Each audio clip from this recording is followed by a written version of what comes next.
Putain, mais Tom, il y a une époque où je t'aimais bien, tu faisais des films un peu différents, des films un peu originaux.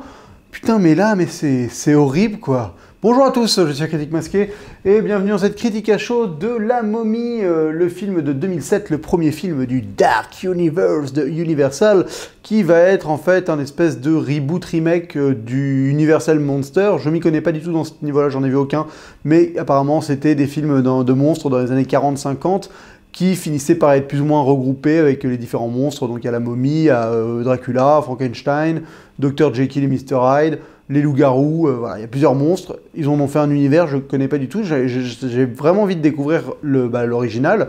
Et bon, bah là, voilà, on a un nouvel Cinematic Universe, parce que c'est la mode en ce moment. Universal, ils ne savaient pas trop quoi foutre de leur licence. Ils se disent qu'ils vont lancer ça. Et donc, le premier, parce que ça devait peut-être être Dracula Untold, mais finalement, non, je crois pas. Donc, le premier, le vrai film, on est sûr que c'est le début du Dark Universe, c'est The Mummy. Alors, The Mummy, ça parle de quoi? Écoutez, ça parle de Nick, qui est un soldat de l'armée américaine éclaireur qui va en Irak, mais en fait c'est un peu un escroc. Il vole des œuvres d'art. C'est un peu un pilleur de temples, de temples et ainsi de suite. Il vole des œuvres d'art que Daesh est supposé avoir détruit, grosso merdo, et qui finit par tomber, suite à une séquence d'action totalement oubliable et dispensable, sur le tombeau d'une momie, d'une princesse égyptienne qui a convoqué Seth il y a 5000 ans pour buter son père et son frère pour prendre le pouvoir, et elle s'est fait gauler. Donc elle est maudite, c'est genre la momie, quoi. Enfin voilà, grosso merdo, c'est le tombeau de la momie. Et il va se passer des trucs, genre la momie va les maudire, elle va tuer des gens, ils vont mourir mais se réveiller.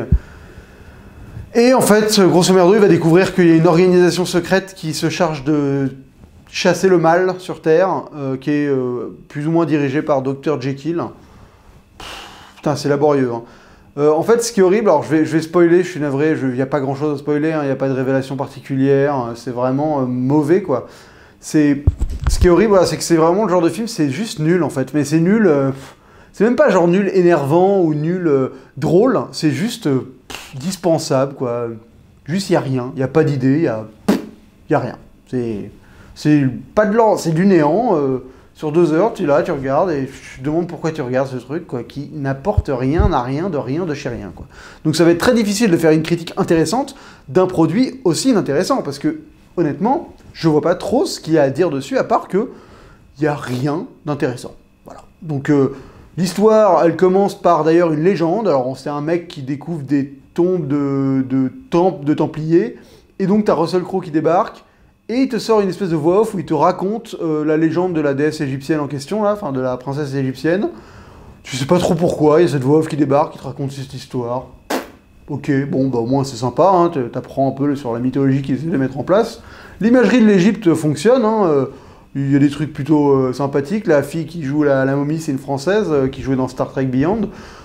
Elle est plutôt charismatique, là-dessus il n'y a pas à dire, mais tu comprends pas trop pourquoi elle se fait chier à invoquer Seth pour aller buter son père et son fils, enfin son frère, là. Pourquoi elle l'a pas fait tout simplement toute seule, sans avoir besoin d'invoquer un dieu. Enfin bon, j'ai pas trop saisi toute cette partie-là du personnage mythologique. Peut-être que je suis passé à côté d'un truc, hein, mais j'ai juste trouvé que c'était bon, bah ok. Et on avait besoin pour l'histoire qu'elle invoque Seth, donc elle va le faire. Écoutez, ce qui m'a vraiment gêné dans ce film, en fait, c'est le ton. C'est vraiment un film qui, malheureusement, essaye de faire du Marvel. Ça devient un peu un récurrent. Mais là, t'as un espèce de ton basé un peu avec de l'humour, avec des blagues, mais super lourdes, pas drôle du tout. Alors, par exemple, il y a un personnage d'un pote de Tom Cruise qui le hante, qui est pas drôle, et c'est genre, c'est joué avec de l'humour. On est supposé, il parle à un zombie, il devient fou, et ils font des... C'est nul. Oh, genre, tu m'as tué, tu m'as tiré dessus, t'es vraiment un bâtard, ouais, mais c'est nul. Et tu comprends pourquoi il y a de l'humour dans ce film, enfin pourquoi ils essayent de créer cette balance entre des moments supposément épiques, dark, avec des monstres qui tuent des gens, des légendes, enfin c'est des choses qui peuvent être assez profondes et graves, et de le mixer avec de l'humour, bras des pâquerettes, quoi. Donc ça fait vraiment une espèce de ton, ouais, c'est du Marvel, mais sans la logique Marvel qui fait que, bon, bah voilà, Marvel, c'est des super-héros qui se tirent et qui se battent avec des blagues et de l'action. Ils ont réussi à trouver, enfin, ça fait sens dans Marvel, je trouve, mais là, ça n'a enfin, dans le Dark Universe, quand faire des blagues avec Dr. Jekyll et tout, mais pourquoi, quoi? Voilà, il y a des trucs. Après, voilà, tout est oubliable dans ce film. C'est vraiment un film, je pense que demain matin, je me réveille, je l'aurais oublié, quoi. Je ne me souviendrai de rien. Heureusement que je fais cette critique ce soir pour m'en souvenir, parce que tout va disparaître, quoi. Il y a Tom Cruise, bon, je l'ai vu en VF, donc ça aide pas. D'habitude, j'ai essayé de ne pas voir les films en VF, mais bon, voilà. Les personnages, pour moi, ne dégagent rien. J'ai rien ressenti sur rien. J'ai trouvé les relations entre eux super forcées. Genre, la Jenny, là, la blonde, que Tom Cruise... enfin, toute la fille, le personnage principal féminin du film, la relation entre les deux, c'est genre, ils ont couché à 3 jours ensemble au début du film, comme ça, Tom Cruise l'a escroqué, et après, tu sais pas pourquoi, il est limite envie de... Il sacrifie sa vie pour elle, enfin, genre, en fait, il l'aime, enfin, ça sort de nulle part, c'est pas du tout amené, t'es supposé y croire, moi j'ai jamais cru une seule seconde, en plus la fille, elle lui ment, lui aussi, ils se font pas confiance, mais finalement, en fait, ils ont du bien en eux, donc en fait, c'était pour le... laisser tomber, c'est totalement forcé, quoi. Toute cette relation entre ces personnages, la fin, là, ils essaient de te créer des trucs émotionnels, et t'es là, mais non, mais arrêtez, quoi. Arrêtez, c'est soit vous faites un truc sérieux, soit vous faites un truc de second degré, mais ces espèces d'entre-deux foireux où l'émotion tombe forcément à côté de la plaque parce que vous n'êtes pas pris au sérieux la moitié du film, c'est pas possible, quoi. Après, au niveau de la réalisation, c'est lambda, il n'y a rien, quoi. C'est des trucs, mais t'as déjà tout vu, quoi. Je pourrais pas il y a aucun plan mémorable, il y a rien là, c'est des scènes d'action. La première scène d'action, c'est genre Tom Cruise et son pote qui vont dans une ville qui est genre un petit village contrôlé par, soi-disant, grosso merdo Daesh, parce qu'ils veulent aller piller des œuvres d'art. Et donc ils disent bon, allez viens, on y va, on va dans cette ville. Et là d'un coup on coupe et on les voit courir au milieu de la ville à se faire tirer dessus partout. Ils font rien et t'as une scène d'action tu ne vois rien, ça ne raconte rien, c'est nul, quoi. Bon, après, Tom Cruise, il joue un peu un loser dans le film, ce qui change un tout petit peu d'habitude, mais il joue toujours ce fameux loser qui est en fait finalement un héros, quoi. Donc ça ressemble, tu le vois venir à 10 000 bornes, son personnage, et il a aucun moment où putain, tu te dis, waouh, c'est cool, quoi. Tom Cruise, il fait un truc classe, quoi. Là, c'est rien du tout, alors que c'est un acteur qui, d'habitude... d'ailleurs, par exemple, fait ses cascades lui-même. Enfin, là, tu sens que il a livré le strict minimum. Je pense qu'il fait ses cascades que quand c'est lui qui produit le film pour des histoires d'assurance. Et là, clairement, c'est pas lui qui est produit. Donc, il a vraiment fait le strict minimum. Tu vois les effets spéciaux dans les 3/4 des scènes d'action. Les effets spéciaux sont pas extraordinaires. Donc, en plus, ça ne participe pas à l'immersion dans le film. Il n'y a rien, alors il y a cette séquence qui est dans la bande-annonce, donc ok, c'est genre la money shot sequence du film, dans l'avion, là en gravité 0. Elle est cool, mais bon, une fois que t'as vu les plans dans la bande-annonce, bah t'as vu la séquence, quoi, fin de l'histoire. Après ça, mais il n'y a rien, il y a une vieille course-poursuite en ambulance, poursuivie par des espèces de zombies, c'est nul, enfin les trucs, je les ai déjà vus 10 000 fois, il va défoncer un zombie en se déviant un peu et en prenant un arbre sur le côté pour couper le zombie en deux, enfin... Voilà, et c'est pas lisible, les plans sont super cut, super rapides, la luminosité est nulle, genre c'est un peu de nuit, de crépuscule jour, et tu vois pas bien, j'avais vraiment du mal, alors que pourtant le film je l'ai vu en 2D, avec dans une salle normale, donc bien éclairée, quoi, et des moments j'avais du mal à voir à bien lire ce qui se passe à l'écran, parce que je trouvais ça un peu mal éclairé. Non, vraiment, écoutez, c'est triste, quoi. Après, il y a des partis pris, mais qui n'ont aucun intérêt, quoi. Le parti pris de Dr. Jekyll là, et de Mr. Hyde, mais la nullité du truc, quoi. Déjà, mais la logique du personnage, je ne comprends pas. Donc, c'est Mr. Hyde et Dr. Jekyll qui est donc le chef de l'organisation secrète des chasseurs de mâles. Mais tu comprends pas trop pourquoi d'un coup il y a cette organisation, si elle est vraiment secrète, si elle est gouvernementale. Bon, peut-être qu'il y aura des réponses dans d'autres films du Dark Universe. Mais surtout ce personnage qui est là, qui est atteint d'un mal, qui se balance des sérums, où il doit à chaque fois charger les six seringues pour se planter la main et pour éviter de devenir Mr. Hyde, avec ce bureau, bon, c'est tout le truc que j'ai trouvé classe, le bureau où il appuie sur un bouton et ça devient une espèce de bunker où il se retrouve enfermé le temps de sa crise. Mais pourquoi il est là, il dit tout ça à Tom Cruise, et après pourquoi ils veulent tuer Tom Cruise, mais finalement ils le laissent normal, pas attaché, rien.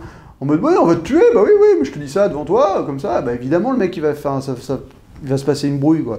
Enfin bon, bref, j'ai trouvé ça vraiment, mais aberrant. Bah, après, avec des facilités, le coup de l'araignée, quand la momie est capturée, c'est vraiment genre, bon, vite, trouve un moyen qu'elle s'échappe.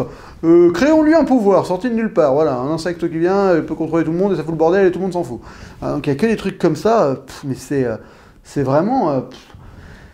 c'est frustrant, quoi, parce que je m'attendais à rien. Franchement, je dis pas que je m'attendais à un bon film ou quoi que ce soit. Non, c'est juste que Que déjà, je suis déçu parce que Tom Cruise, il m'avait habitué à des projets un poil plus intéressants, pas forcément extraordinaires, mais quand je vois des films comme Oblivion ou comme Edge of Tomorrow, ou même l'émission Impossible, mais ça c'est un peu un cas à part, c'est une licence, mais moi il y avait une volonté de proposer quelque chose de nouveau, quoi. Là c'est vraiment du lambda, mais impossible. Enfin, c'est surprenant, quoi. Vraiment surprenant à quel point c'est quelconque comme film. Mais c'est quelconque puissance, waouh, puissance oubliable demain, quoi. Ouais, le réalisateur Alex Kurzman, là, bon, il a fait un film avant qui avait l'air de rien à voir avec un blockbuster, mais il ne propose rien, donc c'est assez en imagerie, mais les plans, c'est vraiment lors du téléfilm. T'es dans un épisode de série télé lambda, quoi. Et le mec a fait beaucoup de séries télé, donc c'est pas si étonnant que ça. Et à un moment, il manque clairement une dimension cinématographique à ce film. Ça saute aux yeux, quoi.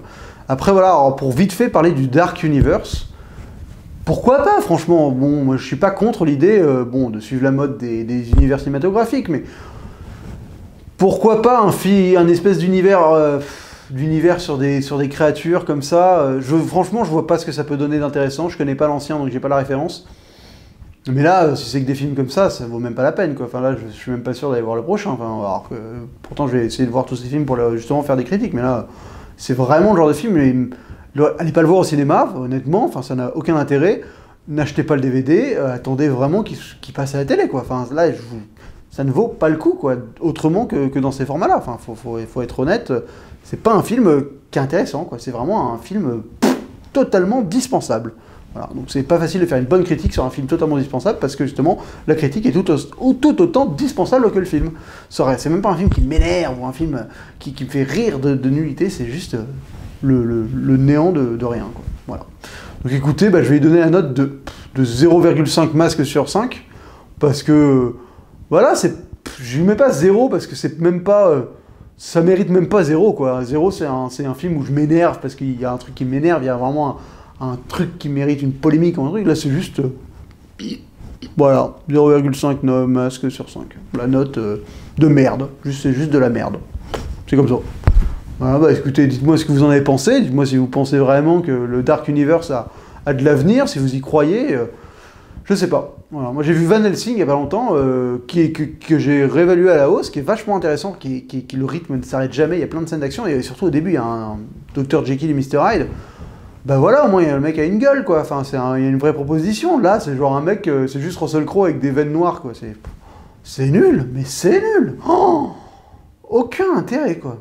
À part le design de la momie, qui a de temps en temps des petites fulgurances, quoi. Voilà, c'est à peu près tout. Ouais. Mais pourquoi, en plus, elle tue pas, les mecs? Là, ça m'énerve.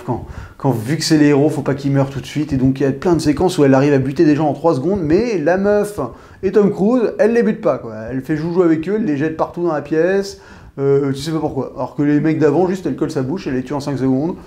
Mais vu que c'est les héros, non, faut pas qu'ils crèvent tout de suite, quoi. Oh là là.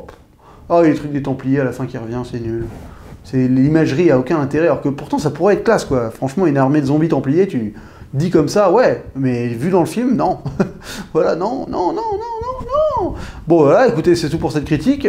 N'hésitez pas à la partager, n'hésitez pas à la liker, n'hésitez pas à tout y quantiller. Voilà, on se retrouve très vite pour une prochaine vidéo, et d'ici la prochaine, bonne toile!